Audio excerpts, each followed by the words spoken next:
Hello, I'm Dr. Graham Teague. This is a brief video to demonstrate two very simple techniques that you can use now to see if you have spinal imbalances. Now it's these imbalances that cause your pain, whether you have low back pain, sciatica, neck or even upper back pain. Now the first test is very simple.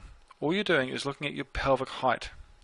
So all you do is look in a mirror and note if one side of your pelvis is higher than the other. Now, there are two landmarks that you can use. The first is what's called the ASIS, which are the bumps on the front of your pelvis, or alternately, you can just place your hands on top of your hips. Now, what you'll note is that one side of your pelvis is higher than the other, and this creates what's called a rotational imbalance.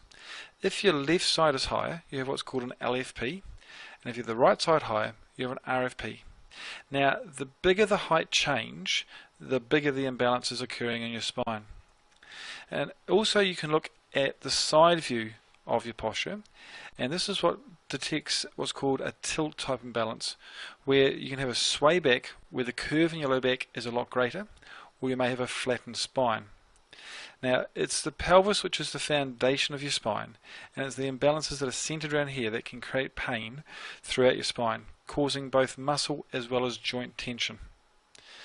Now, a second test that you can use, which also confirms these imbalances, is what's called a straight leg raise. So simply lie on your back with your knees bent and then straighten one leg and raise it as high as you can until you can feel a pulling in the back of your leg or in your lower back. And then just repeat this for the other side. Now there are two things that you will note. First that you may find is you can lift one leg higher than the other side.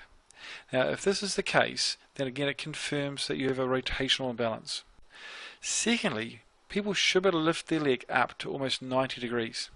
Now if you find that you can't lift your leg up to 90 degrees, and if both your legs are similar, then you may have those tilt type imbalances. But these two simple tests indicate that there are imbalances in your spine. Now the greater the change, the more the imbalance. If there's minimal change, then it means that your pain is very simple and very quick to remove. If the imbalances are greater, then pain is still very simple to remove, but it will take a small amount of time to return your spine to balance. But these two tests can be used to detect your imbalances now, but you also can use them to monitor your imbalances. Long-term wise, you can use these same tests to make sure your spine stays in balance, which is important for a long-term future of being